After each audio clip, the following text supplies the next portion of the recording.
Welcome back, everyone, to the Seniors Confessions channel.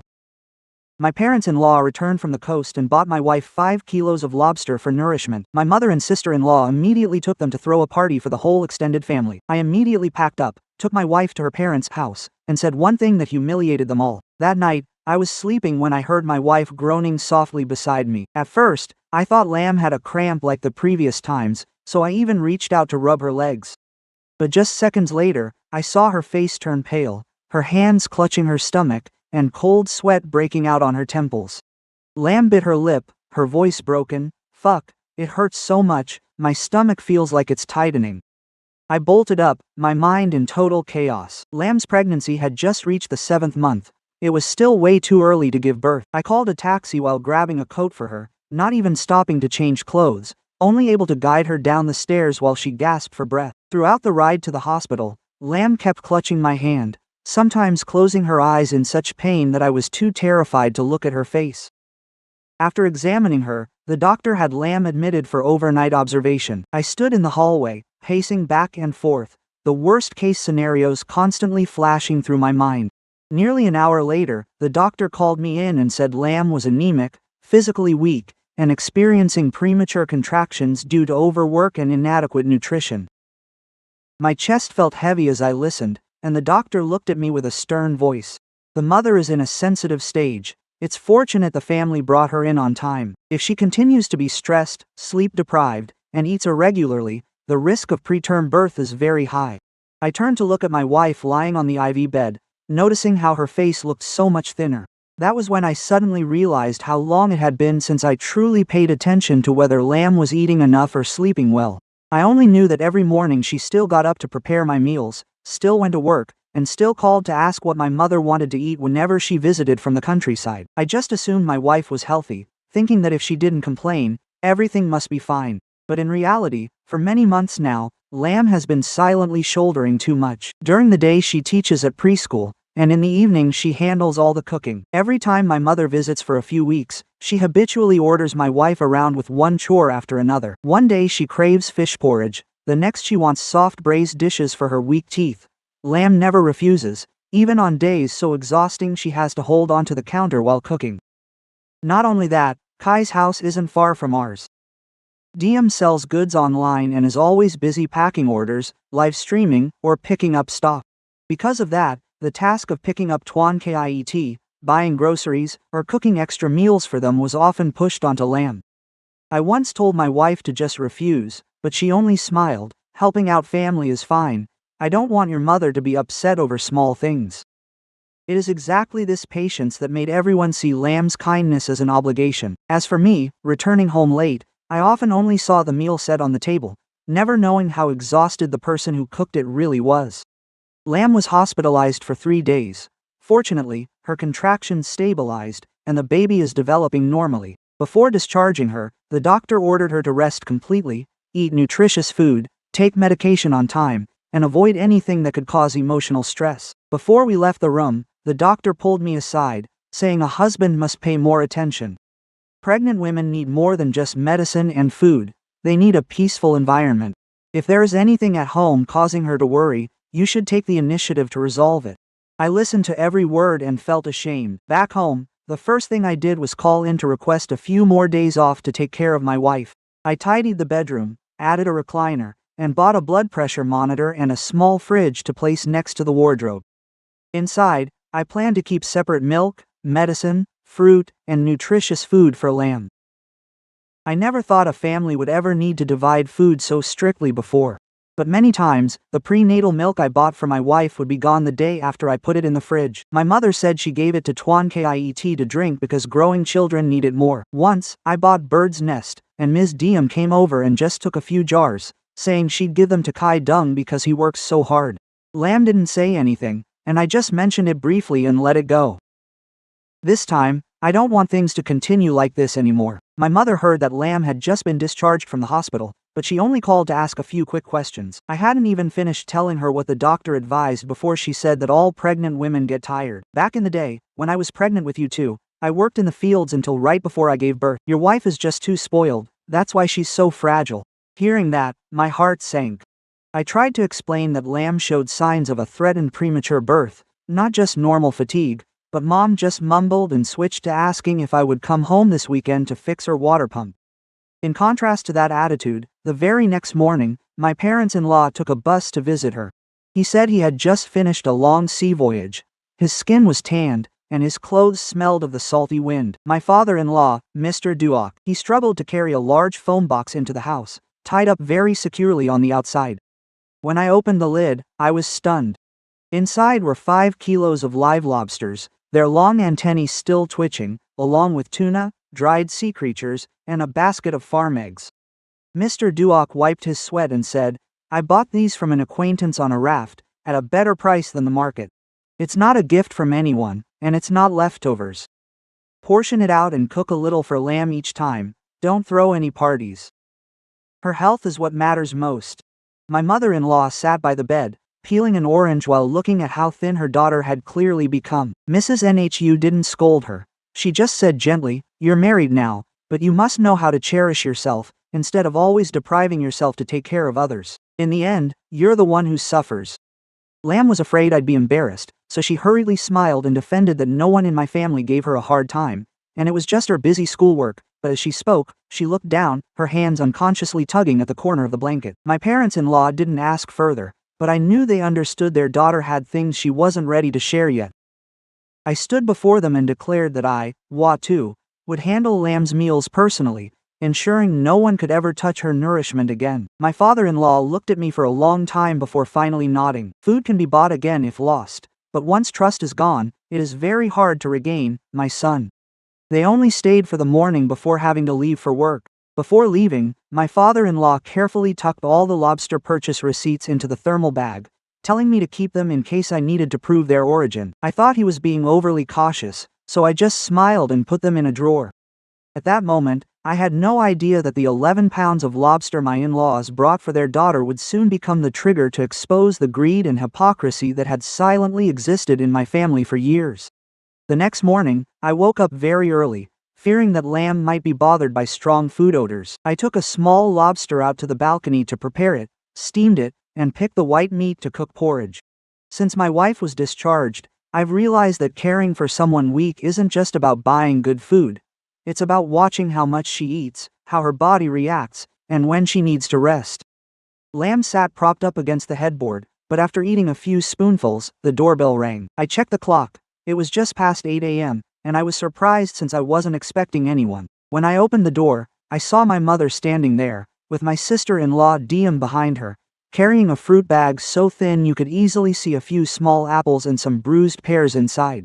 Before even stepping inside, Diem shouted, "I skipped my whole morning of sales just to come visit you, you know. My orders are piling up, but I was so worried thinking about you just getting out of the hospital." Hearing that, Lamb hurried to sit up straight, intending to come out and greet them. I immediately told her to stay lying down and invited my mother and sister-in-law into the living room. My mother only asked a brief question about whether Lamb still had stomach pain, then scanned the house as if looking for something. Meanwhile, Diem had barely put the fruit down before walking straight toward the kitchen, nonstop complimenting how tidy the house was today. The thermal cooler my father-in-law brought the day before was still sitting right by the base of the refrigerator. I hadn't had a chance to pack all the shrimp into bags yet, so I just kept the lid shut tight. It was even wrapped with string on the outside to keep it secure. Diem saw it and stopped in her tracks, immediately asking, "What's in there that needs to be tied up so tightly?" Before I could answer, my mother walked over, leaned down, and untied the string herself. As the lid opened, the shrimp feelers moving inside made her eyes light up. She turned to me, her voice full of surprise. "Lobsters. Where did you get so many?" Quote, I told her that Lamb's parents had just returned from the coast and bought 5 kilos for her to nourish herself during her pregnancy. Upon hearing that, my mother didn't ask if Lamb could eat them, nor did she ask what the doctor had advised. She just leaned down to size up each one, exclaiming in awe, 5 kilos like this must be worth 10 million, at the very least. How could the two of you possibly eat all of that? I explained that I would portion them out and freeze them to cook gradually. Lamb is currently lacking nutrients. The doctor asked for more protein, so this shrimp isn't for anything else. My mother frowned slightly after hearing this, as if that answer didn't satisfy her. Diem immediately cut in, her voice sugary sweet. Lamb is pregnant. Eating too much seafood might not necessarily be good for her. Let me take them home to clean, bag them up, and freeze them for you. I have a large freezer, It's convenient and you won't have to worry about them spoiling. I looked at her and calmly said it wasn't necessary. The small fridge I just bought has enough space, and besides, I want to prepare the meals for my wife myself. DM smiled, but her lips went stiff. As for my mother, her face darkened immediately. She said, "Your family wants to help, but you act like they're trying to steal from you. It's just a few shrimp, yet you hoard them like gold."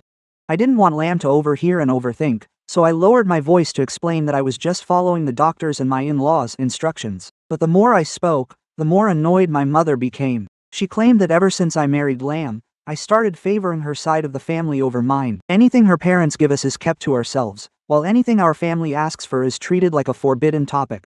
Right then, Lamb's phone went off for her medication time. I went into the room to get warm water and medicine for my wife, leaving Mom and DM in the living room. I found out later that in those few minutes, Sister DM had taken her phone out and snapped several pictures of the shrimp crate. She chose the best angle, trying to show the large quantity, then sent them straight to the paternal family group chat. The message she wrote was very clever. "We have some fresh seafood. Everyone please arrange to come over this weekend to celebrate."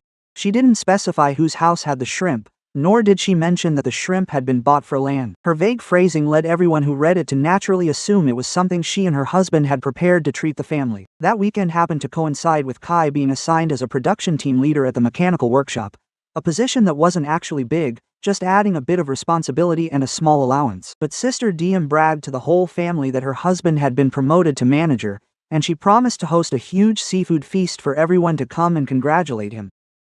Kai, who didn't like to show off, had told his wife they should just have a small family meal, but DM brushed it off, saying a promotion doesn't happen every day. She had already invited nearly 30 people, and if she backed out now, it would be like admitting they couldn't afford it.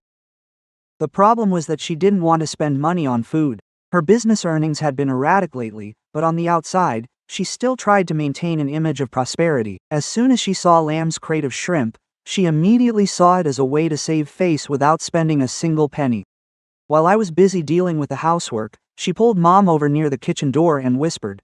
My mom had always favored Kai since they were little, and hearing about her eldest son's promotion, she wanted the whole family to know. She nodded very quickly, asking if it was right for a younger sister to be stingy with her older brother over 5 kilos of shrimp.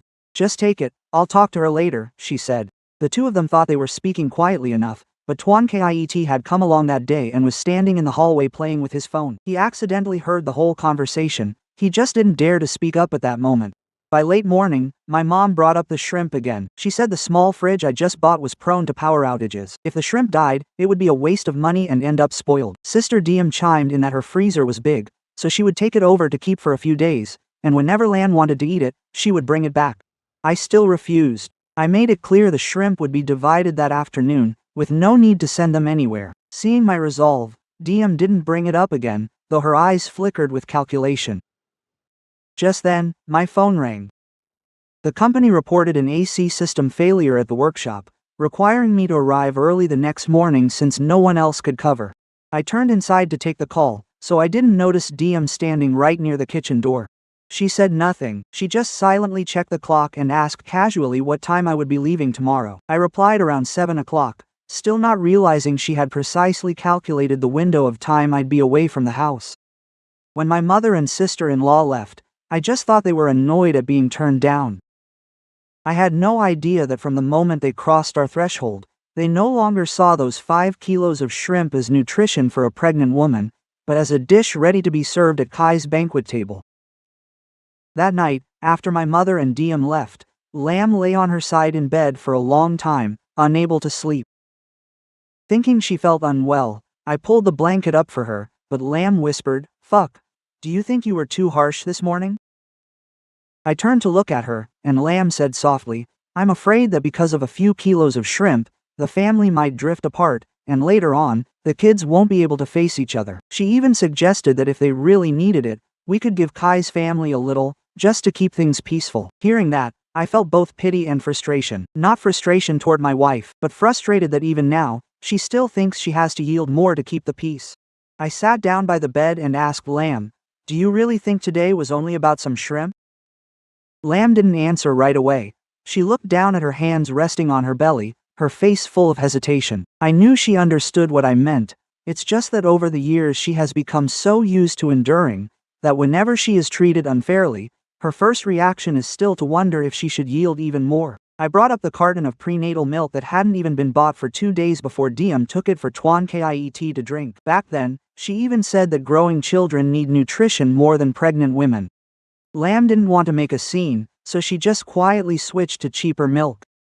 There was a time I bought my wife some supplements prescribed by her doctor. My mother saw them and immediately took half for my eldest nephew, saying he was studying for exams and prone to exhaustion. When I asked her about it, she scolded me, asking if they were life-saving drugs or just supplements that I had to guard so closely. Lam let it slide. Even the money we received at our wedding was once borrowed by my brother Kai to handle family matters. At the time, he promised to pay it back in just 3 months. But 3 months turned into 3 years, and no one mentioned it again. Every time I tried to ask, my mother would brush me off, saying that brothers should not count pennies or the family bond would be ruined. I told Lam that when we give in once, they think we're generous. If we give in 10 times, they think it's our duty. When we finally stop giving in, we become the ones at fault in their eyes. Lam sighed, her eyes turning red. She confessed that many times she felt hurt but didn't dare to speak up. She was afraid I would be labeled as someone who drifted from his mother after marriage. Afraid that every time she spoke up, my mother would accuse her of driving a wedge between us siblings. It's not that I'm stingy with things, she said. Choking up, she said she was just afraid that every time she spoke the truth, everyone would call her selfish. In the end, you're caught in the middle, and both of us end up suffering. Those words left me speechless. I suddenly realized that all this time, I thought silence was the way to keep the peace at home. But in reality, my silence only meant that my wife was always the one suffering the losses. And my mother and sister Diem became more and more convinced that anything in my house was theirs for the taking, as long as they labeled it as family.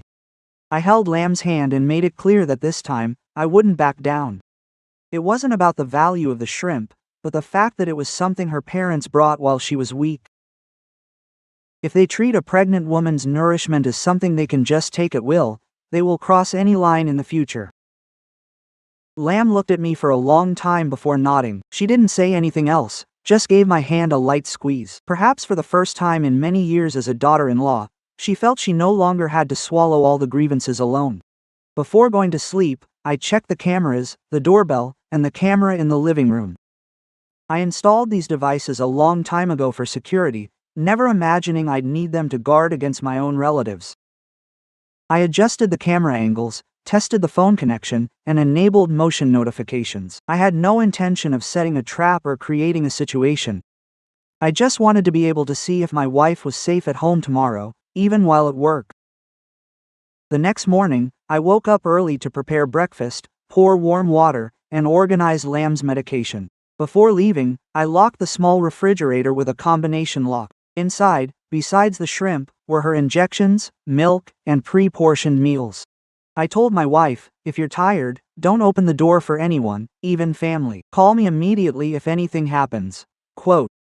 Lam smiled and said I was overthinking, but I still felt uneasy. Before closing the door, I turned to look at her one more time. At that moment, I never expected my uneasy feelings to come true so quickly. I had been gone less than an hour when my mother called Lam. She said she had made bird porridge and wanted to bring it over, fearing her daughter-in-law was weak after leaving the hospital. Lam is soft-hearted. She thought her mother-in-law was just momentarily upset yesterday, so she couldn't refuse. When the doorbell rang, Lam went to open it. Standing at the door were not only my mother but also my sister, Diem. Behind them was a stranger in a delivery uniform, with 2 large plastic crates beside him. Lam hesitated for a moment but still invited them in. My mother placed the bowl of porridge on the table, asked a few questions, and got straight to the point. Kai's family has already invited relatives over this weekend. You have so much shrimp over there. Bring it over to contribute to the feast so your brother can save face. Lam remained calm and explained that her parents bought it specifically for her pregnancy nutrition. Besides, the doctor told her she needs a well-balanced diet. Diem's tone shifted immediately, losing the sweetness she had the day before. Since your parents gave it to you, it belongs to your husband's family. It's a blessing when the whole family eats together. Hoarding it all for yourself won't make the baby any healthier. That remark struck right at Lam's greatest fear. Her face flushed red, her hands trembling. She asked Diem not to talk about the baby that way, then invited them all to leave. My mother immediately flew into a rage. She pointed at Lamb, accusing her of acting like she owned the house just because she was pregnant, treating her mother-in-law and in-laws like strangers. Upon discovering the small refrigerator was locked, Diem pretended to bend down to check the outlet, saying she smelled something burning and feared a short circuit. The man with her immediately opened his toolkit and took out pliers and a screwdriver. Only then did Lamb realize he wasn't a normal delivery man, but someone Diem had called specifically to remove the lock. Lamb stepped forward to stop him. No one is allowed to open this fridge. Fuck has already made that clear. But my mother grabbed her wrist, pulling her away while saying, I'm just taking my son's things, not a stranger's, so why are you acting so fierce? Lamb tried to pull her hand away. In her panic and anger, her stomach suddenly cramped, and she let out a cry before collapsing onto the chair, clutching her belly. Yet, Diem only glanced over coldly and told the man to keep removing the lock. In less than a few minutes, the entire box of shrimp was carried out and neatly placed into 2 plastic crates they had brought along.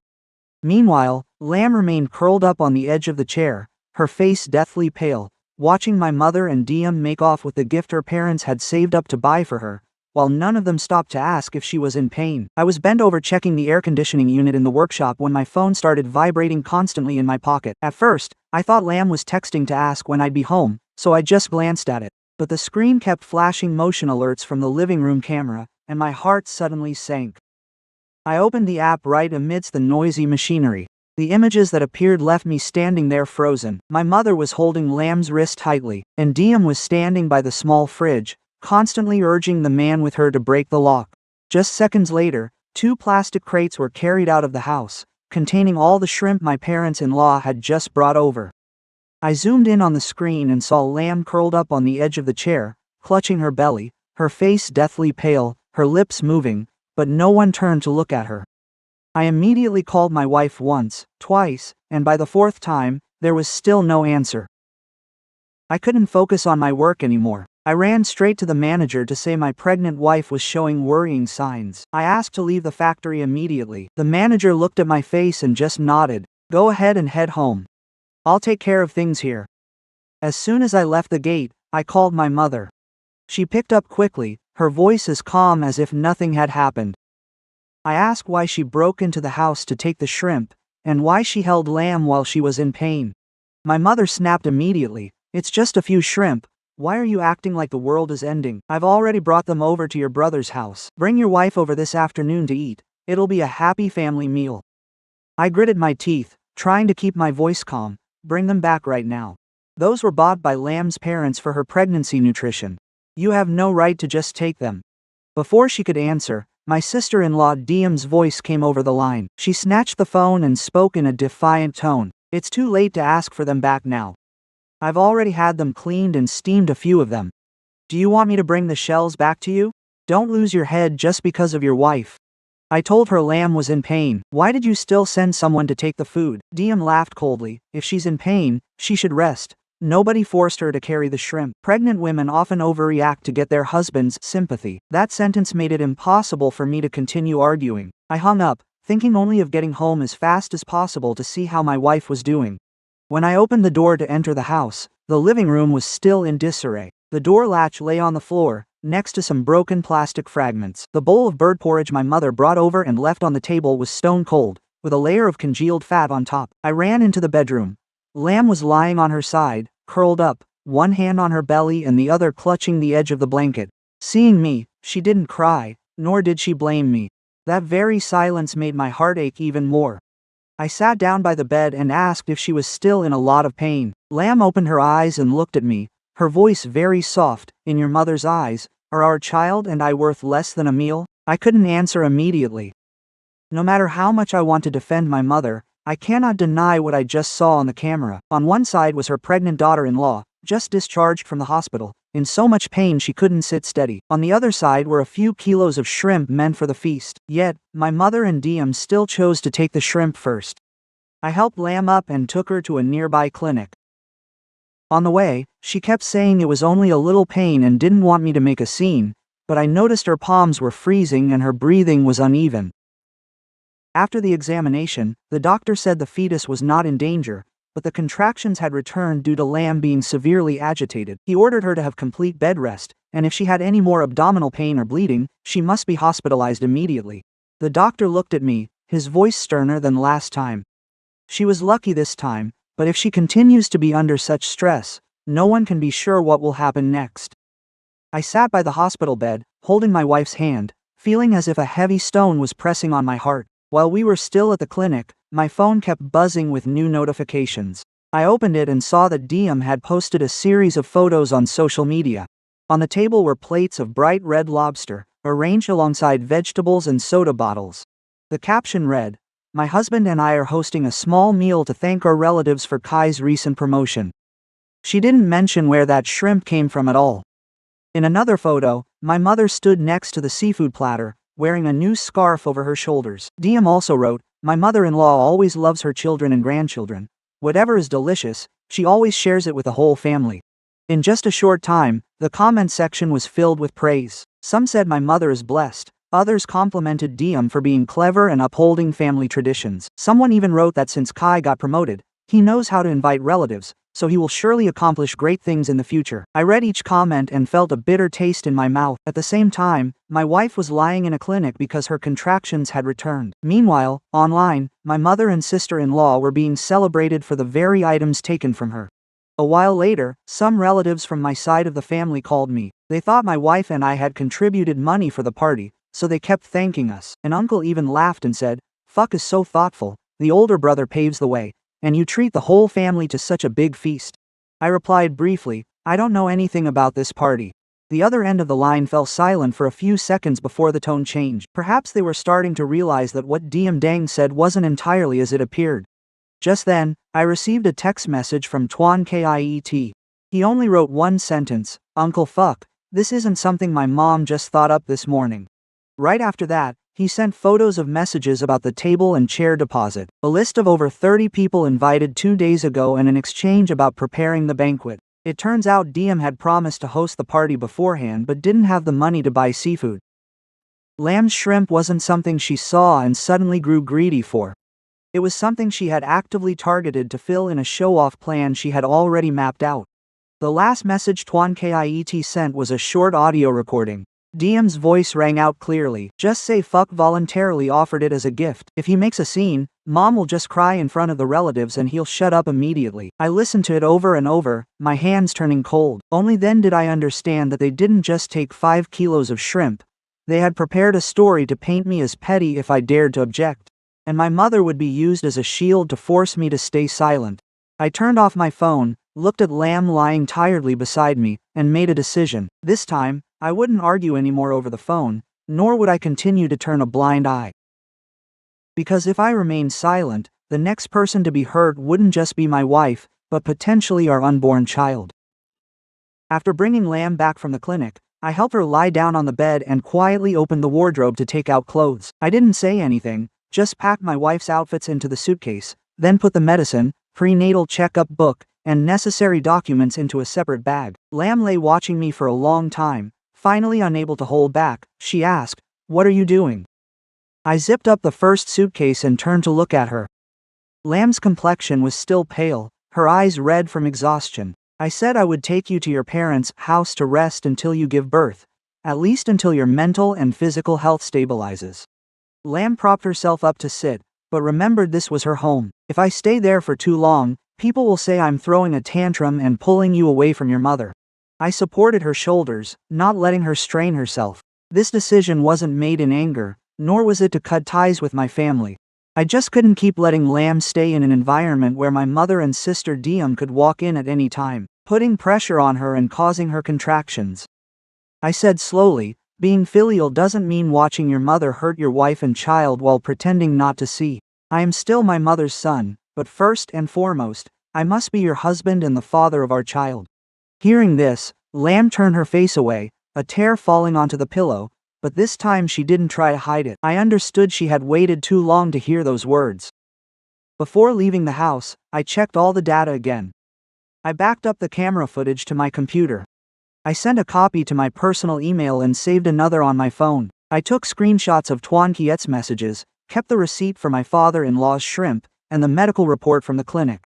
I know Sister Diem won't easily admit she's wrong. Someone who can blatantly take others' things and post them online to claim credit can certainly twist the story to play the victim. I don't want to be scrambling for evidence only after being criticized by the whole family. I called my father-in-law. I only said that Lamb had just had a follow-up checkup. The doctor ordered absolute rest, so I wanted to bring her home for a few weeks. I didn't detail the shrimp incident or what happened in the living room because I didn't want them to panic while their daughter was sitting right there. He was silent for a few seconds, then replied, "Just bring her back here. This house always has room for you both. We can talk about whatever happened once you're here. Don't let Lamb overthink it." His tone wasn't reproachful, which only made me feel heavier at heart. My in-laws entrusted their daughter to me, yet just one day after they brought food over to nourish her, Lamb had to visit the clinic once more. I packed 2 suitcases into the trunk, propped up a soft pillow for my wife, and then we set off. From our house back to hers, we have to pass by Kai's neighborhood. I once thought about taking a detour, but that route is nearly an hour longer. Lamb is tired and shouldn't sit in the car for too long. When the car was still some distance from Kai's house, I saw a large tent covering the entire courtyard. Motorbikes were parked in 2 rows extending all the way out to the alley. The sound of laughter and clinking glasses echoed through the area. The smell of grilled food, fried shallots, and steamed seafood wafted out on the breeze. Through the gaps in the tent, I saw bright red lobsters placed in the center of the tables. Large claws were arranged on greens. Beside them were carved flowers and small signs congratulating Kai on his new position. Everything was prepared like a grand party, not at all the simple family meal my mother claimed on the phone. Lamb saw it too. She lowered her head, hands gripping the hem of her shirt, and said, "Just keep driving. Let's get home first. We can deal with the rest later." I was about to follow her lead when my phone rang. It was my mother. Her voice was as cheerful as if nothing had ever happened between us. "Where are you? The whole family is here already. Bring your wife in to greet everyone and make it clear that the 5 kilos of shrimp were a gift from you two to your brother and sister. Don't let outsiders think our family is at odds." I asked why she still wanted Lamb to lie. My mother lowered her voice. "Things have come this far, just save face for one another. It costs you nothing to just say a word. I'll make it up to your wife with something else later." I looked at Lamb. She didn't hear the whole call, but just by looking at my expression, she could guess what my mother was asking. If I drove on today, that lie would automatically become the truth. The whole family would believe my wife and I voluntarily gifted the shrimp, only to act petty later. And my mother and sister Diem would continue to use our very silence to make themselves look good. I turned off the engine, pulled over to the side of the road, and asked Lamb if she could step out for a few minutes. "I promise I won't let anyone pressure you, and we will leave as soon as I clear things up." Lamb looked at me with some worry but eventually nodded. I opened the door, helped my wife out first, and chose an open spot near the gate so she wouldn't have to push through the crowd. Then I pulled our 2 suitcases into the yard. My mother jumped up as soon as she saw us, clapping and calling out loudly, "Look, Fuck and his wife are here." These 5 kilos of shrimp were brought over by them to celebrate their brother. Dozens of eyes turned toward us in unison. Sister Diem immediately smiled, raised her glass, and said, "Everyone, let's thank fucking Lamb. Siblings caring for each other is what matters most." Brother Kai sat at the center table, his expression awkward. He looked at me and then quickly looked down. He clearly knew what happened but lacked the courage to stand up and tell the truth. I didn't yell, nor did I flip the table as some might do in a fit of rage. I pulled up an empty chair and placed the shrimp receipt, Lamb's prenatal checkup papers, and my phone playing the security footage on the table. The laughter in the yard died down. I looked at everyone and said, "My in-laws bought these 5 kilos of shrimp to nourish their daughter after she nearly went into premature labor. This morning, while I was at work, Mom and Sister Diem had someone break the lock on our fridge. They took all the shrimp while my wife was in pain." I pressed play on the footage, and the image of my mother holding Lamb's arm while Sister Diem pushed the man to break the lock appeared clearly. A few people nearby immediately stood up to get a better look. Whispers began to rise around the tables. My mother turned pale, and Sister Diem hurriedly said, "It was just a misunderstanding." I didn't let her continue to twist the story. I pulled the 2 suitcases closer, looked straight at my mother, and said my final words. "A party might make the whole family praise your generosity, but it's also enough for everyone to know you traded your daughter-in-law and grandchild's health for a few flattering words. Starting today, my wife is going back to her parents' house to rest. When this family knows how to be ashamed of what you've done, then come over to talk with the truth." The whole yard went deathly silent. No one raised their glass, and no one touched the beautifully arranged plates of shrimp. I didn't wait for my mother to answer. I turned back to help Lamb to the car, put the 2 suitcases in the trunk, and drove my wife away. Through the rearview mirror, I saw my mother and Diem still standing in the middle of the party, surrounded by the prying eyes of our relatives. The feast they used to flaunt their generosity had, in just a few minutes, become proof of their own greed and lies. Right after I helped Lamb out of the yard, the entire party behind us fell almost deathly silent. Those who had just raised their glasses to toast Kai hadn't even set them down before turning to look at each other, their faces filled with embarrassment. The plates of bright red lobster, which had made everyone gasp earlier, now suddenly became something no one wanted to touch anymore. An elderly relative set his lobster claw down on his bowl and stared straight at my mother. Is what fuck just said true? Did you and Diem really enter her house and take your daughter-in-law's things while she was on bed rest? My mother's face flushed red. She glanced around, perhaps still hoping the relatives would side with her because she is my birth mother. But facing their expectant gazes, she only defended herself with a stiff voice. That house is my son's house, so if I take things from my son's house, what's wrong with that? That answer didn't help her save face. On the contrary, it made the murmurs grow louder.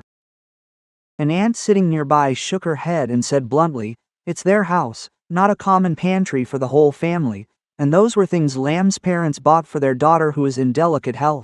No wonder she felt hurt by what you did." My mother's lips quivered, but she couldn't think of any reasonable words to respond. Seeing the situation turning against them, Diem quickly changed her tune. One minute she was standing there proudly toasting, and the next she was wiping away tears, complaining as if she were the victim. She choked up, saying, "Everyone is just looking at the camera footage fuck brought and jumping to conclusions. Who knows how long he's been planning this? He brought everything, the camera, receipts, even the medical reports. He clearly wants to humiliate his own mother in front of the whole family." A few people hesitated for a moment. Diem immediately seized the opportunity, continuing to say that Lamb never liked her husband's family, has long wanted to pull me to her side, and even fabricated that Lamb had agreed to gift the shrimp for Kai's celebration, but changed her mind at the last minute. She incited me to bring a camera to ruin the party. My mother thought since the kids gave it, she would bring it over for the feast. She cried while saying, "Who would have thought Lamb would turn her back on us? As for fuck, ever since he got married, he listens to whatever his wife says, not even respecting his own mother." She told the story very cleverly.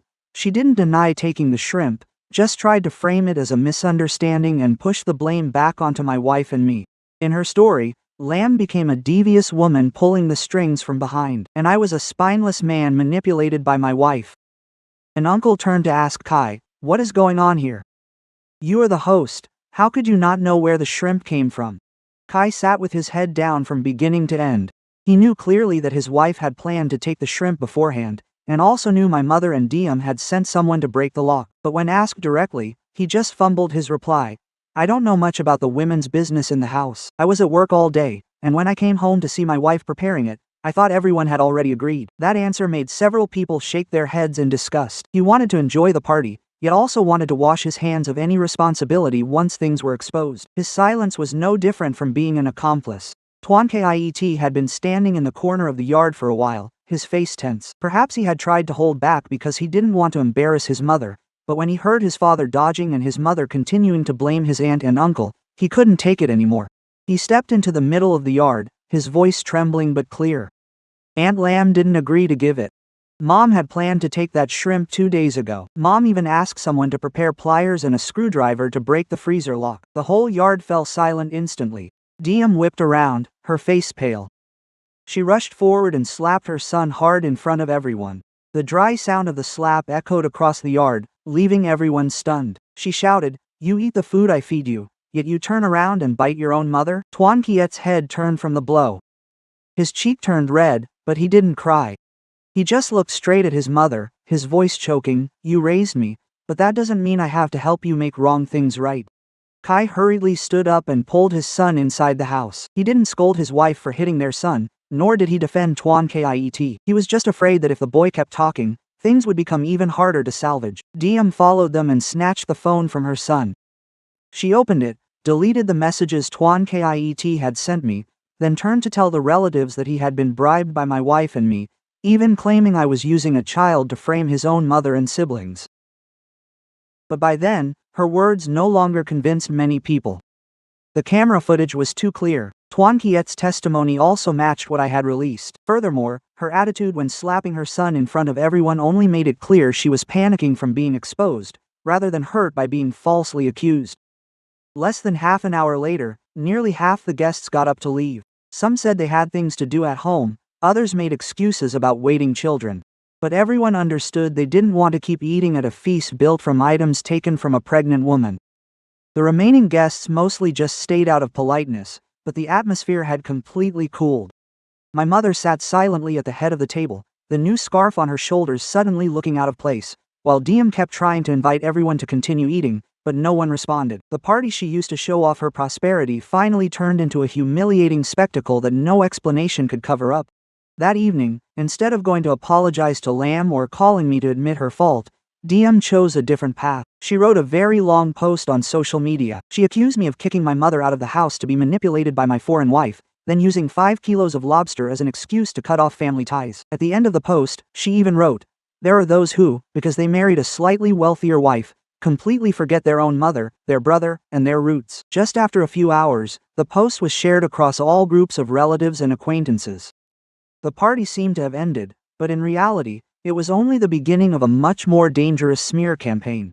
When the car stopped in front of my in-laws' gate, Lam barely had the strength to get out on her own. I had to go around to the other side, supporting her back with one hand and holding her arm with the other, then slowly helped her into the house. Mrs. Nhu was picking vegetables on the porch, and as soon as she saw her daughter's pale face and the 2 suitcases in the trunk, she dropped the basket to the ground. She rushed over, and before asking what happened, she touched Lam's forehead and looked at me with worried eyes. I simply said that Lam had to go to the clinic again because her contractions had returned. Mrs. Nhu didn't scold or press for details in front of her daughter. She just hurried to take Lam to her old room, fix the pillows and blankets, and told her to rest. Mr. Duck walked out from the house, saw the bags of medicine in my hand, and his expression turned grave. He waited until Mrs. Nhu closed the bedroom door before pulling up a chair for me to sit down. I knew I couldn't keep hiding the truth, because being vague would be like downplaying what Lam had just endured. I told him everything from the beginning, from when my mother and sister Diem came over to break the fridge lock and take all the shrimp, to when Lam was in pain and no one stopped. I also made it clear that I had taken my wife to the clinic and appeared at the party to reveal the truth before our relatives. He didn't interrupt me while listening, his hand on his knee just tightened more and more. The veins on his hand stood out clearly. When I reached the part where my mother held Lam's wrists so they could open the fridge, he looked up and asked, "When my daughter was clutching her stomach in pain, did anyone in your house stop?" I lowered my head, unable to answer. That silence said everything. Mr. Duck closed his eyes for a few seconds and exhaled slowly. He didn't scold me, but his tone was so heavy that I felt ashamed just hearing it. "I don't need you to make any big promises. I just need you to ensure that from now on, Lam never has to face things like that alone again." I nodded. He told me to stay here with my wife for the time being. Don't let Lam feel like she's been dumped at her parents' house only for her husband to turn away. He even insisted that no matter what happens out there, I must put the health of her and the baby first. That night, Lam barely slept. She kept waking up in a daze, her hand always resting on her belly as if she feared that letting go would harm the child. I sat beside her, listening to her every breath, feeling both deep love and heavy remorse.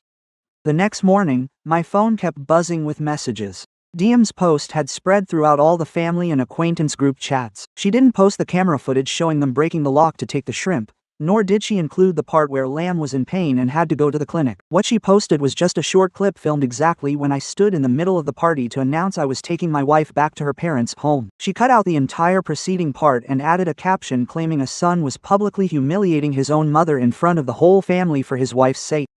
The text below only claimed my mother just wanted to host a celebratory dinner for Kai, while I intentionally made a scene to favor my wife's family. People who didn't know the whole story started commenting. Some accused me of being unfilial, while others said Lam was good at manipulating her husband. Reading those comments, my mother became even more convinced that she was the one being wronged. Instead of calmly reflecting on the incident, she was incited by Diem, who claimed that if she didn't go to my in-laws to demand her son back, I would abandon my own family forever. Nearing noon, The sound of a vehicle suddenly echoed outside my in-laws' gate. I walked out and saw my mother and Diem just getting out of a rented car. Following them were 3 relatives from my side of the family, most of whom only knew the story through the edited post. As soon as my mother stepped into the yard, she began to cry loudly. "My son, what did I do wrong that you would abandon me? Is it your wife's family that convinced you to turn your back on your mother?" Diem held her phone straight out in front of her, the screen clearly showing the live streaming icon. She kept calling for people to watch the scene of an elderly mother having to go to her in-laws' house to beg for her son. My father-in-law walked out from the house, calmly asking her to turn off the phone and come inside to talk. But Diem wouldn't listen. She walked straight through the living room, pointing the lens toward Lam, who was resting on the sofa. She said loudly, "Are you satisfied yet? Because of you, a mother-in-law had to come all the way here to kneel and beg for her son." Lam sat up, panicked. Before she could explain, my mother knelt right on the floor, sobbing and beating her chest. Quote, "I only accidentally ate a few of your shrimp, so are you going to make me lose my son?" That remark made those who came along begin to whisper. Some pitied my mother, while others turned to look at Lam with suspicious eyes. Surrounded by the whole room, and with phones still pointed at her face, Lam became even more flustered. She stood up, saying she had never asked me to abandon my mother, nor did she want anyone to kneel, but her voice trembled and her breathing became rapid. Just as I stepped forward, Lam suddenly clutched her stomach and collapsed right in the middle of the living room. Mrs. Nhu screamed. I rushed to support my wife and saw a small blood stain spreading on her dress. The whole room fell silent immediately. No one mentioned appearances anymore, or right and wrong, or a few pounds of shrimp. I picked Lam up and ran straight to the car. Before closing the door, I looked back at my mother and sister Diem, gritting out each word. If anything happens to her or the baby, from now on, no one better open their mouth to say it was just a few pounds of shrimp. Lam was rushed to the hospital with a second threat of premature birth. When the doctors pushed her into the special monitoring room, I stood in the hallway, my hands freezing cold. The baby in her womb was only 7 months along. For the first time, I understood so clearly that greed can start with something small, but when combined with pride and selfishness, it has the power to push an entire family to the brink of losing their own loved ones. All that night, I sat outside the maternity ward, my eyes never leaving the closed door in front of me. The doctor said Lam needed absolute rest, had to be on contraction-reducing medication, and required constant monitoring because the pregnancy was too premature. If her condition worsened, they might have to intervene early. I heard every word with cold palms, and in my mind, there was only one thought. At any cost, I had to save both my wife and child. Yet, while I had almost no state of mind to look at my phone, Sister Diem's live stream continued to spread. She had cut out the entire part where Lam had stomach pains, the bloodstain on her dress, and the scene of me carrying my wife out to the car. The video only kept the image of my mother kneeling in the middle of the living room, crying that her son had abandoned his mother for his wife. People who didn't know the full story immediately rushed to judge. Some called me unfilial. Others said a man who gets married forgets his roots. Some wrote that letting an old mother kneel just because of a meal was unacceptable. A few colleagues who recognized me also messaged to ask if the online story was true, asking why I let my mother kneel over a few pounds of shrimp. I felt a lump in my throat as I read it, not because I feared what others said, but because Lam was in the maternity emergency ward. Meanwhile, the person who caused this continued to use my mother's tears to hide the rest of the truth.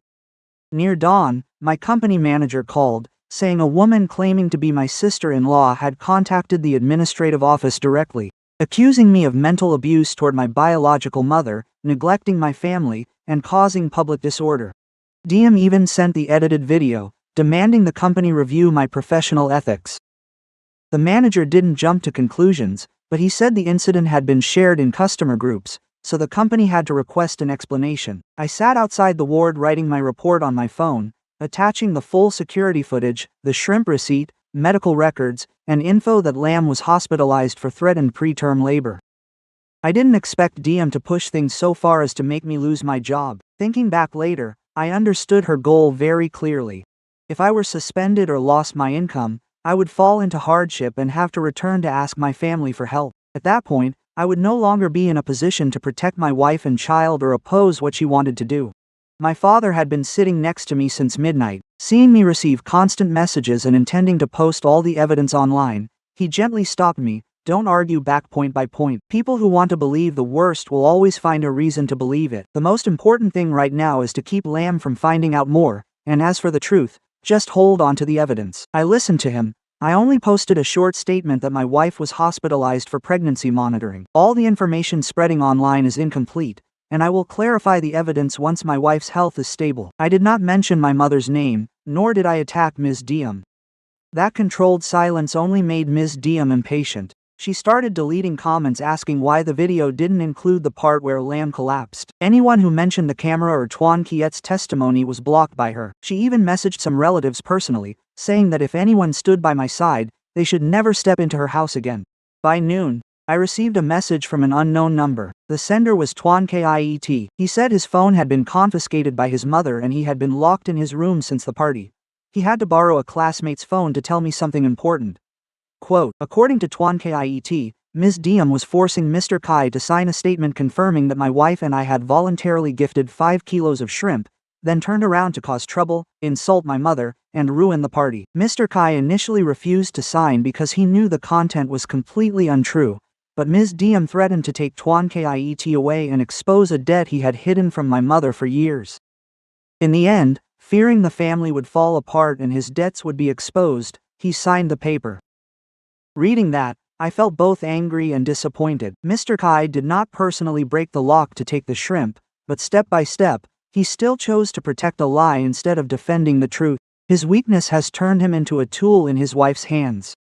Tuan Kiet's next message was what truly sent a chill down my spine. He said Ms. Diem didn't just want to win the public opinion war. She is pushing my mother to transfer the entire ancestral land title to Mr. Kai, arguing that since Fuck has joined his wife's family, why leave any land for him?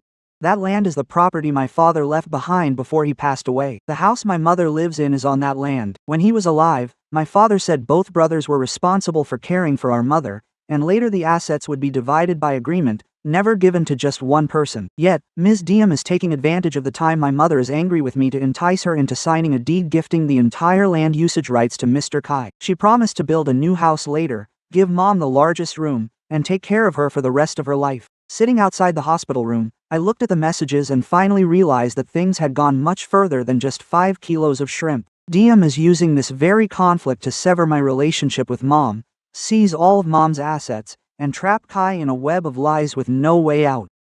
After 2 days of observation, Lamb's condition finally stabilized. Her contractions became less frequent, and the fetal heart rate was more steady, but the doctor still wouldn't discharge her because her body was weak and she hadn't fully recovered emotionally. I didn't tell my wife that Mom was being pressured by Diem to transfer the land title. She had just been through such a dangerous ordeal. If she knew the conflict had escalated to assets and debts, she would surely be distressed again. That evening, just as I returned from the hospital canteen, a figure standing at the end of the hallway called out softly, "Uncle Fuck." I turned around and saw Tuan Kiet, wearing a cap pulled low, with his school backpack still on his shoulders. Seeing his tense expression, I immediately took him to the stone benches behind the hospital so Lamb wouldn't see us. Tuan Kiet sat down but kept looking over his shoulder. He said he had lied to his parents, telling them he was going to a friend's house for a study group. Before leaving, he had secretly taken a USB drive from his mother's desk and placed it in my hand. "Did you copy this from your mom's computer? Please look at it, and you'll understand why my mom is so determined to get Grandma's land." I plugged the USB drive into my laptop. Inside were not the ordinary sales files I expected, but dozens of transfer statements, photos of loan contracts, and debt collection messages. Some amounts were only a few million, but others reached up to hundreds of millions of dong. The interest was calculated daily. I did a rough calculation of the visible figures. The total amount that Diem owes has exceeded 1 billion dong. The number was so huge that I had to check it several times before I dared to believe it. For so long, the whole family only knew she sold cosmetics and household goods online. She often boasted about high revenue, saying that every day people transferred money to place orders. No one knew that most of the money she received was being sucked into a multi-level marketing scheme, a place where participants must constantly import more goods and recruit new people to be upgraded to agents. Inside the stored files, there is even a member ranking table. Ms. Diem once spent hundreds of millions to hoard inventory, hoping to be recognized as a regional agent. When the system began to collapse, goods wouldn't sell, and her upline disappeared, she didn't dare confess to her family but kept borrowing from Peter to pay Paul. There were loans from financial apps, others from acquaintances, and even unnamed phone numbers sending text messages full of threats. One message clearly stated, "If you don't pay this week, we will go straight to your husband's workshop." I read it and felt a chill down my spine. Only then did I understand why Ms. Diem, despite her declining business, kept trying to put up a facade of prosperity. She wasn't just afraid of losing face. She wanted others to believe her family had money and assets so they would continue lending to her. Tuan Kiet pointed to a folder named Kai's Party. Inside was the list of people Ms. Diem intentionally invited that day. Among them were some relatives who had previously invested capital with her. She wanted them to see a table full of seafood, a house full of guests, and congratulations on her husband's promotion to make them believe her business was still flourishing. The 5 kilos of lobster lambs parents bought for their daughter were no longer seen as nourishing food in her eyes. They became a cheap prop to help her create the image of a well-off family without having to spend any extra money. Tuan Kiet opened a recording on his phone. Ms. Diem's voice rang out clearly, speaking to a man. "Just give me more time. I'm about to get my mother-in-law's land deed, with collateral. What else are you worried about?" The other person asked, "What if your mother-in-law doesn't agree?" Ms. Diem laughed coldly. "She's angry at her youngest son. I just need to say that if she leaves the land to him, the foreign daughter-in-law will take it all later. She will sign it herself." I turned off the recording, my chest feeling as heavy as if someone were squeezing it tight. So, her provoking my mother to hate me, continuously bringing up following my wife's family, and urging her to give the land to Kai was not a sudden thought after the party. That plan had been prepared months in advance, just waiting for a conflict big enough to drive a wedge between my mother and me. I asked Tuan Kiet, "Does your father know about this debt?" He hung his head and said, "Dad doesn't know the whole thing, but he discovered a part of it nearly a year ago." Back then, Ms. Diem cried, threatened to leave, and said that if she didn't pay immediately, creditors would come and cause trouble. Dad panicked and secretly withdrew nearly 300 million from Mom's savings to save her. He told Mom the money was for investing in factory equipment repairs and would be returned in a few months. But the money never came back. From that day on, Dad never dared to oppose his wife again. Ms. Diem only needed to say one thing. If he opened his mouth, Mom would find out he was the one who swindled her retirement money. He would immediately go silent. I looked at Tuan Kiet and asked why he dared to bring these things to me. He sat with his knees pulled up, his eyes turning red. "I don't want Grandma to lose her house, and I don't want my parents to lose everything later on. Then people will say it's because you are unfilial that the family fell apart." The words of a child made me feel both pained and compassionate. At his age, Tuan Kiet should only be worrying about school, yet he has to stand amidst his parents' lies, finding his own way to protect his grandmother and keep the truth from being buried. I backed up all the data to 2 different locations and returned the USB drive to him. I didn't intend to make it public right away. If the debts were exposed now, creditors might storm in to cause chaos, and Ms. Diem would erase her tracks or push all the blame onto Dad. I called an acquaintance who works with land records and asked him to check the current status of Mom's property. Nearly an hour later, he called back, his voice serious. "The gift deed is almost complete. They have already prepared the documents, copies of ID cards, and the transfer paperwork. All that's missing is the final confirmation signature from your mother tomorrow morning."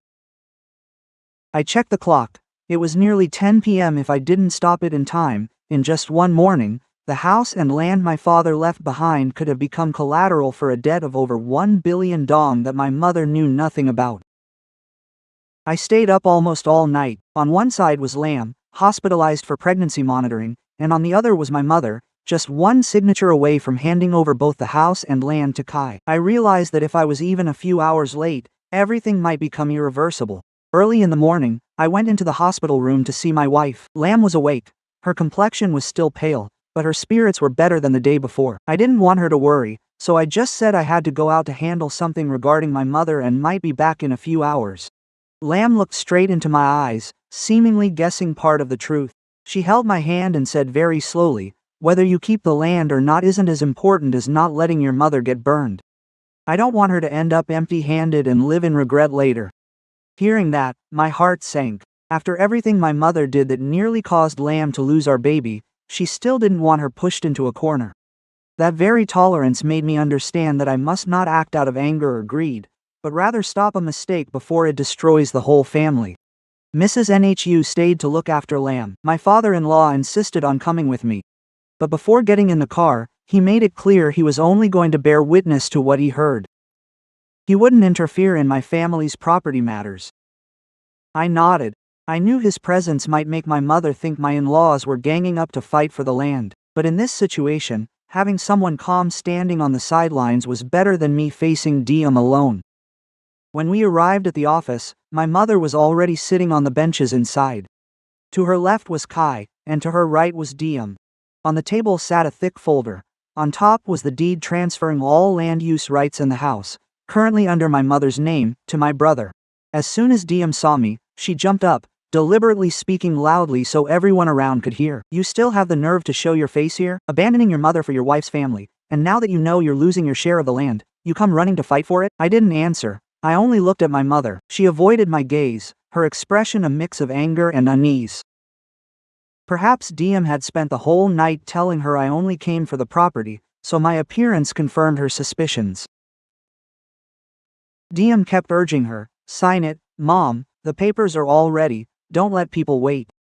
Why keep the land anyway? People will just call you greedy later, trying to save it for a child who turned their back on you." My mother picked up the pen, but her hand trembled slightly. I stepped forward, placed my phone on the table, and said, "I didn't come to fight over land, I just want you to hear something before you sign." I played the recording that Tuan Kiet had given me. In the quiet room, Diem's voice rang out clearly. "As soon as the deed is in my husband's name, I'll mortgage it immediately. With collateral, what else is there to worry about?" My mother froze, the pen dropping from her hand onto the table. She turned to look at Kai. "Mortgage what? What debt?" Kai kept his head bowed, not daring to answer. Diem immediately snatched at my phone, but I managed to grab it back. She loudly claimed the recording was edited, and that I had coerced Tuan Kiet into stealing mother's data. I didn't argue back. I opened my laptop, laying out the loan statements, photos of contracts, debt collection texts, and bank transfer records. I pointed to the nearly 300 million withdrawn from Mom's savings account 6 months ago and asked Kai directly, "Tell me, wasn't this Mom's retirement money?" Kai sat motionless for a long time, and only when my mother demanded an answer again did he clutch his head, his voice hoarse. "I gave it to Diem. She said if she didn't get money to save the business, the creditors would come to the house. I thought it was just a short-term shortage, and I would pay it back once we sold the goods." My mother sprang up and slapped him right in the middle of the room. The sharp sound of the slap made everyone around us turn to look. Crying and screaming, she said, "You were the one I trusted most, and it turns out you were the one draining my pockets." Kai didn't dodge, nor did he dare to defend himself. His face went pale, his shoulders slumped in defeat. Only then, perhaps, did he finally understand the cost of his own weakness. Not only helping his wife hide debt but also turning his own mother into someone about to lose her home in her final years. Thinking her plan had completely fallen apart, Diem suddenly became strangely calm. She opened her bag, pulled out another paper, and slammed it onto the table. "It doesn't matter if you don't sign today," she said. "This plot of land has already been used as collateral. This is a power of attorney signed by Mother." My mother snatched the paper. She looked at it for a long time, then shook her head repeatedly. "No, I have never signed any property power of attorney."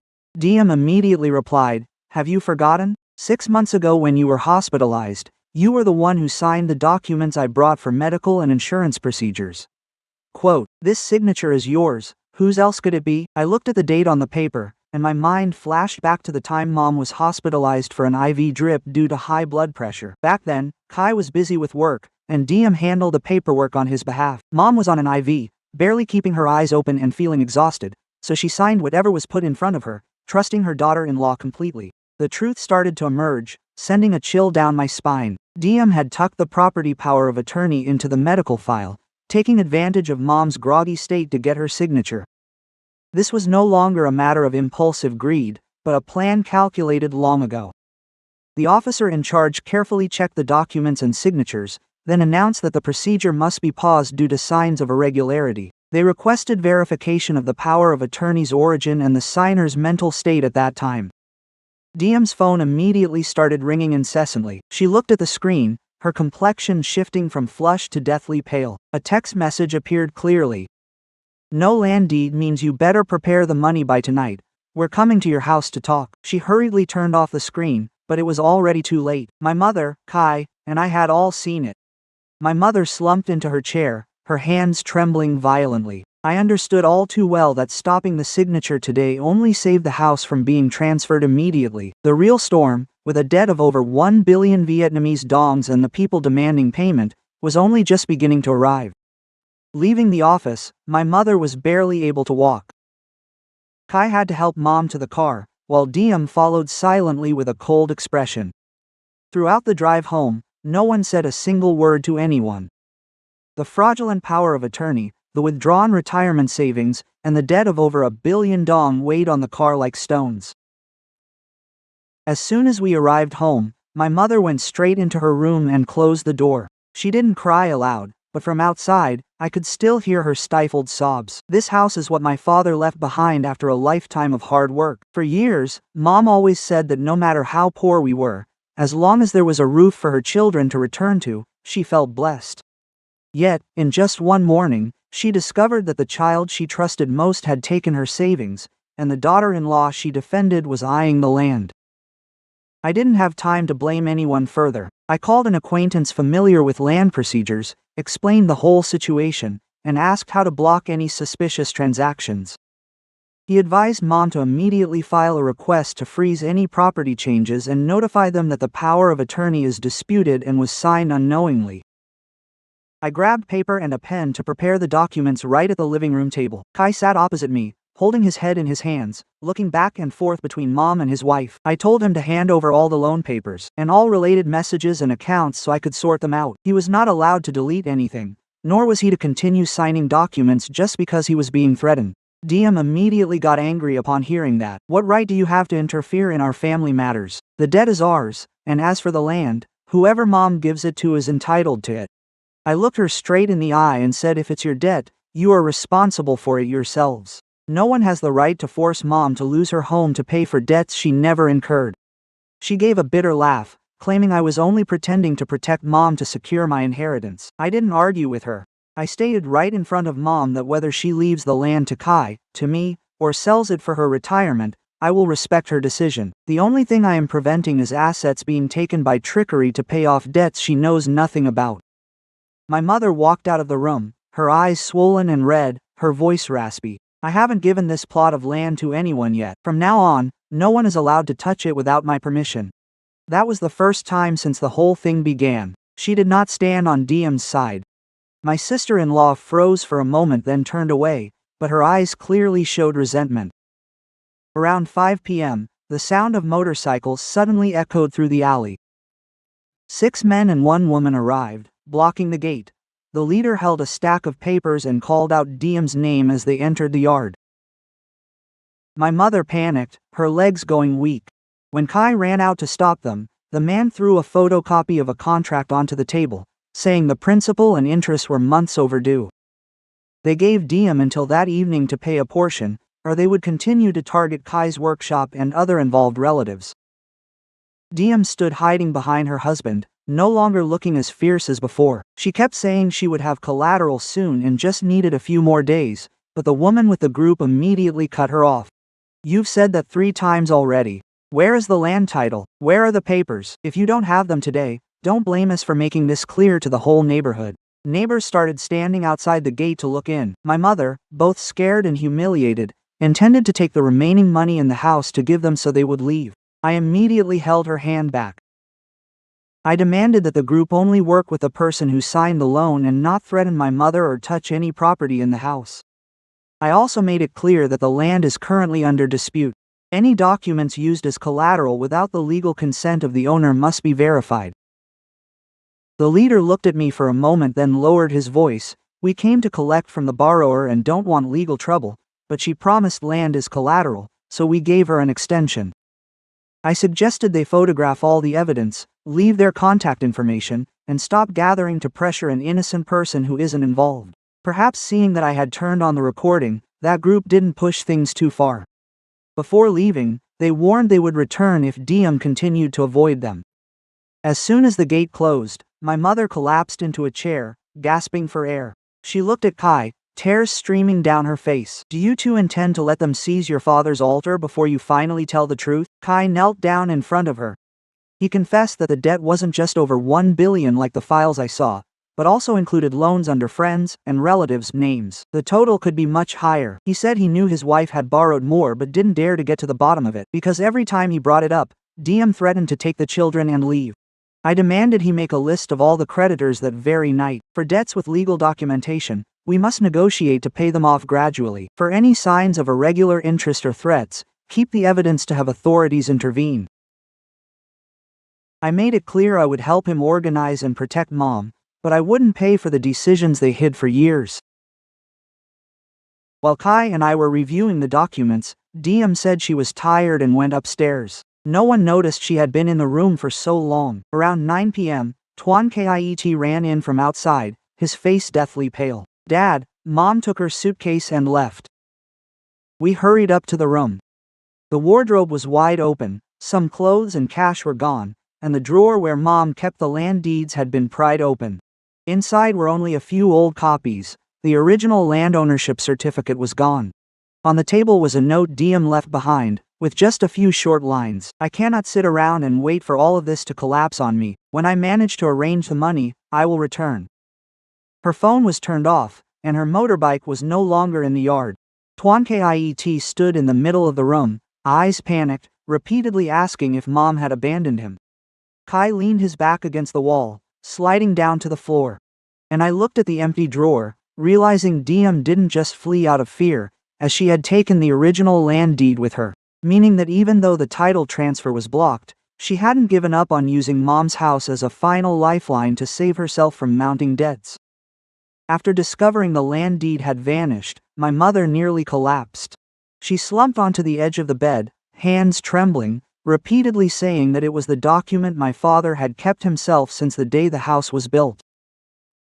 To her, that deed wasn't just an asset, it was her late husband's life's work, a place to worship their ancestors, and her last refuge in her old age. Kai ran around the house in a panic, overturning every drawer and even checking under the bed, even though we all knew DM had taken it. Tuan Kiet stood by the door with his lips pressed tight. He wasn't crying, but his eyes were red, both fearful for his mother and hurt that she had left without a word. I pulled Kai down to the living room, telling him to stop the futile search and call DM immediately. Her phone was still off, and her messaging accounts were all disconnected. Her profile picture had been wiped clean, as if she intentionally cut off all traces in those first few hours. My mother grabbed my hand, her voice cracking. Fuck, call someone you know and see if there's a way to get the deed reissued. I don't want to make a scene. After all, DM is Kiet's mother. I understood she was still afraid of scandal and wanted to leave a way out for her daughter-in-law, but this time, silence was no longer an option. If DM uses the original documents to proceed with a transaction, Mom could lose the house before she even knows what happened. I made it clear to her, we aren't reporting this for revenge, but to prevent an asset from being used against the owner's will and to protect Mom from unrelated debts. Uncle Duok had just arrived from the hospital after news checkup.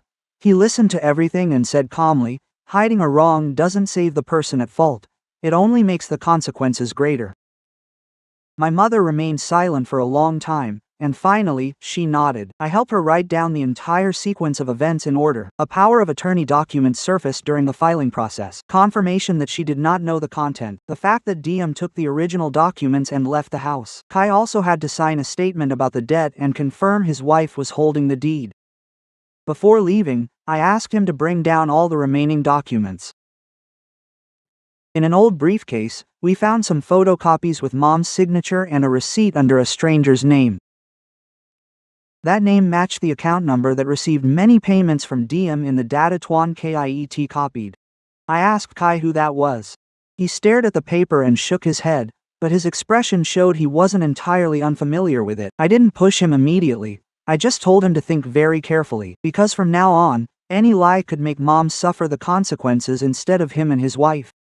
The next morning, we went to report the incident and requested verification of the power of attorney. Mom brought her discharge papers from her treatment 6 months ago, stating she had high blood pressure, dizziness, was on mild sedatives, and needed family to sign for procedures. Upon initial comparison, The officer receiving the file pointed out many irregularities. The power of attorney section was printed on different paper than the medical forms Mom had signed. The seals were misaligned, the signature position was off, and the witness was someone Mom had never met. Mom looked at every detail, her face turning pale. She insisted that the day she was hospitalized, she only signed for admission, medication payments, and a caregiver. No one had ever read anything to her regarding the house or land.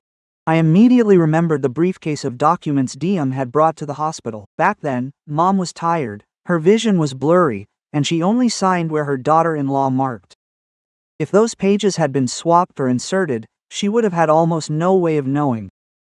"Are you there yet?" Kai suddenly asked to meet with me and Mom privately. He sat with his head bowed for a long time before confessing that the man listed as a witness was no stranger. He is someone who specializes in brokering loans for Diem and handles property paperwork for borrowers who don't meet mortgage requirements.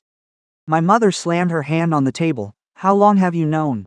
Kai burst into tears. He said he knew his wife had asked someone to prepare backup files, but she claimed they were just commitments to extend the debt repayment deadline. He didn't know there was a fake power of attorney in there until we were at the notary office.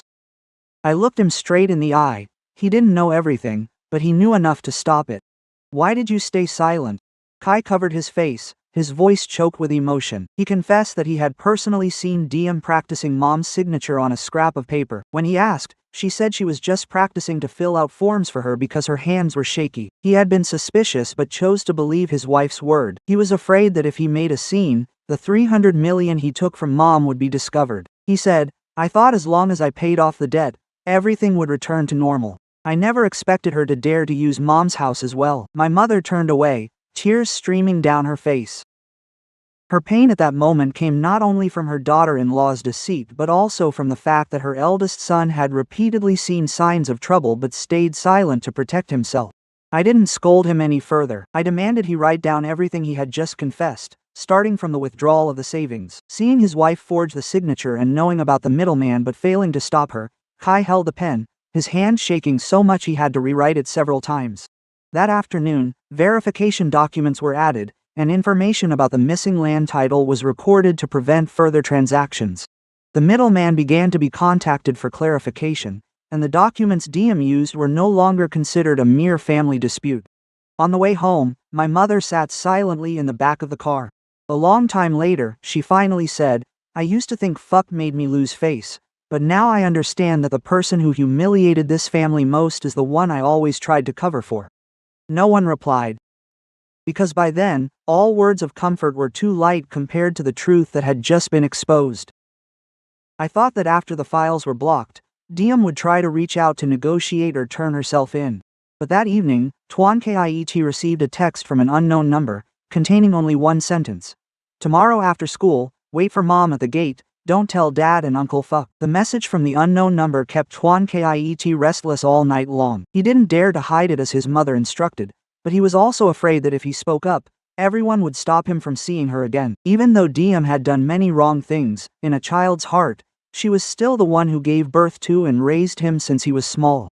The next morning, Tuan Kiet finally quietly handed the phone to me. He asked very softly, "Uncle fuck, will my mom be arrested?"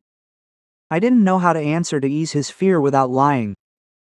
I just said that the extent of his mother's responsibility depended on what she had done. But the most important thing right now was for him to be safe. I asked Tuan Kiet if he wanted to go meet his mother. He was silent for a moment and then nodded. I understood that if I completely forbade it, he might try to find her on his own, which would be even harder to control. So I discussed it with Kai, suggesting we let Tuan Kiet go to school as usual, but someone would be near the gate to monitor things after school. Kai objected immediately upon hearing that. He wanted to keep his son at home and lock the gates for safety. But I told him, the more you lock the boy up, the more he will think we are keeping him away from his mother. Let him see for himself if his mother is coming because she misses him or for some other reason. That statement made him go silent. Perhaps in his heart, he also hoped that Diem just wanted to see her son one last time, apologize, and return to resolve everything. Even though he had been deceived by his wife, he still hadn't completely given up hope that their family could be saved. That afternoon, I arrived near the school early but didn't stand right in front of the gate. Kai sat in a drink shop across the street, while I parked my car further down the road. We had informed the local authorities of the situation and stayed in contact in case anything unusual happened. Right at dismissal time, Tuan Kiet walked out with a stream of students. He stood near the gate, clutching his backpack straps, eyes scanning the area constantly. About 10 minutes later, a gray 7-seater car stopped on the other side of the road. The car door opened and Ms. Diem stepped out, wearing a wide-brimmed hat and a mask covering her face. The moment he saw his mother, Tuan Kiet immediately ran over. She hugged her son tightly, continuously asking if he had missed her these past few days. I watched the scene with a heavy heart. If it had just stopped at that hug, I might still think there was some maternal instinct left in her. But not even a minute later, she was pulling him toward the car, urging him to get in with her. "I'm taking you somewhere else for a while. Everyone here wants to hurt me." Tuan Kiet froze. He asked where they were going, when they would return, and why she hadn't told his father. Ms. Diem didn't give a clear answer, only saying she had packed clothes and documents. In a few days, someone would take care of getting them far away. The more he heard, the more afraid he became. Tuan Kiet took a step back. "I'm not going if you don't tell Dad." Ms. Diem's expression changed instantly. She grabbed his wrist tightly, pulled him hard toward the car, and hissed, "Your father has chosen to side with Uncle Fuck. I only have you left. Are you planning to abandon me too?" Tuan Kiet winced in pain but tried to pull away. He said he wasn't abandoning her, he just wanted her to return the land deed to his grandmother, tell the truth, and stop hiding. Hearing that, Ms. Diem was stunned. She looked around and lowered her voice, asking, "Who taught you to say that? Was it Uncle Fuck?" Tuan Kiet shook his head. "No one taught me anything. I know for myself that you are wrong." That answer seemed to touch upon what she feared most. She raised her hand to slap him, but this time Tuan Kiet dodged it. He stepped back into the middle of the sidewalk and took a small phone out of his pocket. Before coming to school, he had proactively turned on the recorder. Perhaps after witnessing adults twisting the truth so many times, Tuan Kiet understood that mere words wouldn't be enough to protect him. Ms. Diem realized what it was and lunged forward to snatch the phone. Kai and I couldn't just stand by and watch any longer, so we both stepped out. The moment she saw us, she turned to run back to the car, but the driver had already opened the door and stepped out, looking confused. He said he was just hired to take a woman and her son to the bus station, completely unaware of the dispute between them. Seeing the situation was unusual, he refused to wait any longer. Diem lost her composure, pulling Tuan Kiet while shouting, "He is my son, who has the right to stop me from taking him." Kai stood in front of his wife, his voice trembling, but for the first time, he did not back down. "You ran away from home, took Mom's land deed, and now you want to disappear with our son. I can't let you continue like this." Diem laughed bitterly, calling him a traitor who listens to his brother to abandon his wife when things get tough, but Kai did not retreat. He demanded that she hand over the land papers and come back to clarify everything. Just then, the local official in charge arrived with 2 other officers. They asked everyone to stay calm and questioned the identity and reason why Diem was taking the child while the family was reporting the loss of property documents. She still denied holding the deed.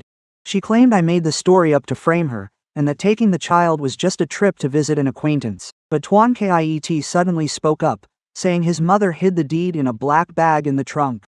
"Last night, Mom texted me to bring my birth certificate because someone would help us go far away." All eyes turned toward the car. The driver immediately opened the trunk to prove he was not involved. Inside the black bag were clothes, cash, Tuan Kiet's birth certificate, and a folder wrapped in layers of plastic bags. Inside it was my mother's land deed. Diem turned pale, with no words left to defend herself. She turned to look at her son with eyes full of anger and pain. "You've ruined me." Tuan Kiet burst into tears. He sobbed, "I didn't ruin you, you did these things to yourself. I just didn't want you to drag me into running away for the rest of my life." That statement silenced everyone. Kai turned his face away, his eyes red, perhaps realizing that the son he and his wife always thought was just a child was brave enough to say what the adults had been avoiding for so long. The land deed was seized for verification. Diem was summoned for questioning regarding the possession of documents, the use of a regular power of attorney, and signs of preparing to take her child away while the family was searching for them. She no longer screamed, just sat silently on the chair with a dazed expression. Before leaving, she turned back to look at Tuan Kiet. He stood huddled by his father, tears still on his cheeks, not running after his mother as she had expected. I looked at the two of them, only a few steps apart, and felt a heavy heart. Diem did not lose her child because of me, nor because of Kai or the land. She lost her child's trust the moment she chose greed and deceit over family ties. After the land deed was found, Diem had no way to deny that she had taken the documents and prepared to take Tuan Kiet away. The data on the computer, the recordings, Kai's testimony, and the irregular power of attorney were cross-examined point by point. The story that began with 5 kilos of stolen lobster finally unraveled a whole string of fake debts and schemes to seize my mother's assets. In the first working session, Diem still tried to claim she only borrowed the deed temporarily to negotiate with creditors. She said she had no intention of selling the house, let alone harming my mother. But when asked why she had to hide the documents in her luggage, bring her child's birth certificate, and hire a car to the station, she could not answer. The man who acted as a witness on the power of attorney was also summoned for clarification. Initially, he was evasive, saying he only signed as a favor and did not know what the documents were for. However, when the text messages exchanged with Diem were recovered, the truth gradually emerged. He was the one who introduced the loans and promised to find a way to turn the power of attorney into a basis for securing the assets. Diem had transferred several sums of money to him, which were referred to as filing fees. In the messages, she even clearly wrote that her mother-in-law was old and did not understand the paperwork, so it just needed to be done quickly before the two brothers found out. My mother sat listening, her hands tightly clutching her shirt. She didn't cry like the days before. Her face went blank, as if every piece of testimony peeled away another layer of the trust she once held for her eldest daughter-in-law. Kai sat beside her, not daring to look at his mother. He had to explain his unauthorized withdrawal of nearly 300 million Vietnamese dongs from her retirement savings, signing several loan documents, and repeatedly covering up his wife's actions. He didn't directly forge the documents, but his silence gave Diem more time to push things further. When asked why he didn't stop his wife the moment he saw her practicing his mother's signature, Kai burst into tears. He said he was afraid of losing his family, afraid of the stolen money being discovered, and afraid of being seen as an unfilial son. But the more he feared, the more he gave in. In the end, the very things he tried to hide were exposed in the most painful way. The debts were categorized into groups for verification. For debts with legal contracts, Kai and his wife are responsible for negotiating and paying them off with their own assets. Debts with suspicious interest rates or signs of threats and coercion were set aside for separate investigation. I was firm in not letting Mom sell the house to pay them off, nor did I agree to take on the debt just to save face for the family. Some relatives who had appeared at the party started calling to check in. Some had previously listened to Diem and believed I humiliated my own mother over a bit of food. Only when they learned the land deed was nearly mortgaged did they change their attitudes. An aunt told Mom, "That day we laughed at fuck for being stingy, but now thinking back, if he hadn't made a scene over the 5 kilos of shrimp, you might have lost your house while still thinking your daughter-in-law cared about you." Hearing this, my mother bowed her head. She didn't blame them, because she was the first to believe Diem and force me to take the blame. She was also the one who once went to my in-law's house, kneeling in the courtyard to portray herself as a pitiful mother. All while Lam, who was pregnant, was pushed to the point of hemorrhaging. That afternoon, Mom asked me to take her to the hospital to visit Lam. I didn't agree immediately. I told her that Lam had just stabilized and couldn't endure any more crying or explanations. If Mom is only coming because she feels guilty and wants forgiveness to ease her conscience, it would be better for her to stay home. Mom looked at me for a long time and replied, "I'm not here to force her to forgive me. I just want to acknowledge my faults." I called to ask Lam's opinion. She was silent for a moment then agreed, but insisted that Mom come in alone. Kai and the others did not follow. When entering the hospital room, Mom stood near the door, not daring to approach the bed. Lam lay back on the pillows, one hand on her belly, her face still pale. The two looked at each other for a long time without a word. Finally, my mother spoke up, "Lam, I'm sorry." Just those 4 words, but her voice trembled so much it nearly broke. She confessed she had taken her daughter-in-law's patience for granted, while mistaking Diem's glibness for genuine affection. She knew Lam was weak, knew those tonics were bought by her birth parents for the pregnancy, but still allowed others to take them for fear of losing face with her eldest son. Mom also said what tormented her most wasn't the near loss of the land, but that when Lam was in pain, She still thought she was exaggerating to make things difficult for her sister-in-law. She only woke up when she saw documents bearing her own signature being used as tools for deception. Lamb did not cry. She just asked, "If the land incident hadn't happened, would you have believed me?" My mother stood still for a moment before shaking her head. "Perhaps I still wouldn't have believed you, because I was used to thinking your silence meant weakness, and Diem's loud voice meant she was right." That blunt answer made the room deathly silent. Standing outside the door, I felt a lump in my throat. Lamb turned her face to the window, and after a long time, she said, "I don't need you to hate Diem to love me. I only hope that from now on, you won't force the one suffering to keep yielding just to keep the peace." My mother burst into tears but did not step forward to hug Lamb. She just bowed her head very low. "I understand now. As for whether you can forgive me, I dare not force you."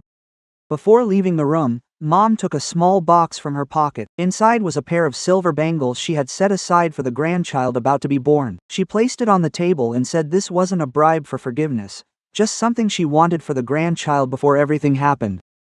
Lamb didn't refuse, nor did she say she had forgiven her. But when Mom turned away, she called out, "Take care of yourself, the baby will still need her grandmother."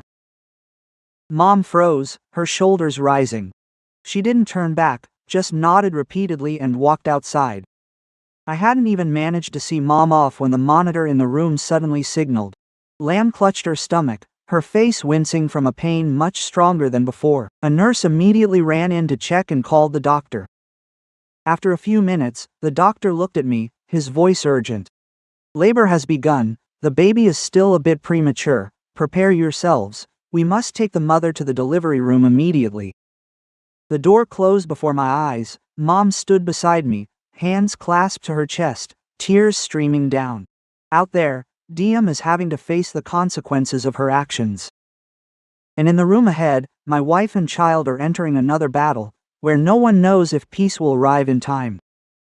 The delivery room door shut, leaving me standing in the hallway with a suffocating sense of helplessness.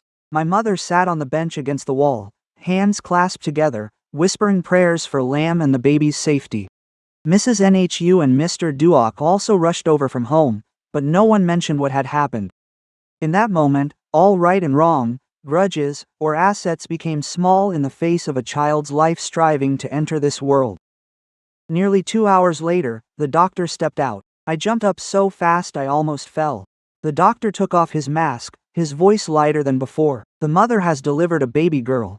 She is a bit underweight but breathing on her own, and is currently under special observation.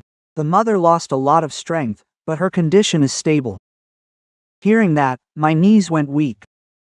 I leaned against the wall, laughing and crying like a child. My mother covered her face and burst into tears, and Mrs. Nhu turned away to wipe her eyes. Mr. Duoc just put his hand on my shoulder, squeezing it tightly without saying a word. When I was allowed to see my baby through the glass, I saw a tiny life lying in the incubator, hands curled, with a flushed face so fragile it made my heart ache. I stood there for a long time, as everything Lamb had endured during her pregnancy flashed through my mind. From having her food taken away and facing unreasonable accusations, to the times she clutched her belly in pain while still fearing discord in my family. I placed my hand against the glass and whispered, "I'm sorry for letting your mother suffer for so long." I don't know if she heard me, but her tiny fingers moved slightly. That single small movement was enough to make me realize that from now on, what matters most is not winning an argument, but protecting our little home from the hurts that were once treated as normal. Lamb woke up the next afternoon. She was so weak she could only say a few words, yet her first question was still to ask if our child was safe. When she heard me say our daughter was being well cared for, she closed her eyes and tears streamed down her temples. I told her my mother had been sitting in the hallway since last night, refusing to go home and rest. Lamb was silent for a moment, then asked me to bring her in. My mother walked to the bedside, no longer looking like the person who always demanded her children's obedience. She sat on a low stool and gently held Lamb's hand, waiting to see if she would pull away. Lamb did not pull back. My mother choked up, saying she didn't dare ask her to forget everything, only hoping for a chance to make amends little by little. Lamb looked at her, her voice still very faint. "I don't want our child to grow up seeing adults meet only to bring up the past, but I can't act like nothing ever happened just yet." My mother nodded repeatedly. She said that was already more than enough. For the first time, I saw my mother accept that forgiveness is not a debt that can be collected right after an apology. Some wounds require time, and the one who caused them must patiently prove their change through their actions, not through tears. After Lamb and the baby were discharged, we continued to stay at my in-laws' house for a while. I did not take her back to our old home right away. My mother didn't pressure us either. She occasionally brings over porridge, milk, and baby clothes, leaves them there, and heads home early, never entering the room uninvited or interfering with childcare.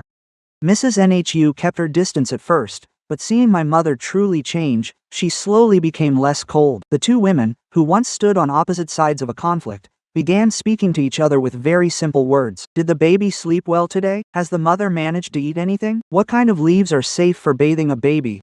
No one mentions the 5 kilos of lobster anymore, but perhaps both understand that it was that small incident which exposed things hidden for too long. As for Kai, he took a leave of absence to settle his debts and take care of Tuan Kit. He sold his car bought on installment, liquidated the machinery under his name, and proactively worked with each lender. His life went from flashy to a struggle, but for the first time, he was no longer hiding behind his wife or mother. He came to see me, saying he didn't expect forgiveness right away, he just wanted to pay for his own mistakes. I didn't hug him, nor did I say any pleasant words. I only told him to take good care of Tuan Kit. That child had to grow up too soon because of his parents' mistakes, so what he needed most wasn't to save his reputation, but to help his son feel safe again. Diem later had to take responsibility for the fraudulent documents, the withholding of land deeds, and her actions regarding the loans. I'm not happy to see her fall into such a situation. Though I was once angry, I understand that behind her greed was a fear of poverty, of falling behind, and of being looked down upon. It is just a pity that she chose to use lies to cover up her fear. By the time she turned back, everything most precious had already slipped away. My mother processed the paperwork to keep the house as is, not transferring the name to any of her children. She said that while she is still alive, she will decide her own life. Later, if needed, she can sell a portion for her retirement or draw up clear papers, avoiding letting assets become a reason for siblings to resent each other. On my daughter's 1-month celebration, the family had just a small meal, with no crowded guests and no expensive dishes to show off to anyone. My mother cooked a bowl of chicken soup for Lamb herself, while my father carried his grandchild around the yard, smiling endlessly. As everyone sat down to eat, Tuan Kit placed a small box in front of Lamb. Inside was a shrimp he had folded from red paper. He shyly said, "I don't have money to buy gifts, I just hope that from now on, we won't have to fight over food anymore." The whole table fell silent for a few seconds. Lamb reached out to pat his head, while my mother turned away to wipe her tears. I looked at my loved ones and suddenly realized, a family doesn't break apart just because of a lack of money or a piece of food being taken away. It breaks when people take the sacrifices of the kind-hearted for granted. When silence is seen as weakness and family ties are treated like something to be traded away.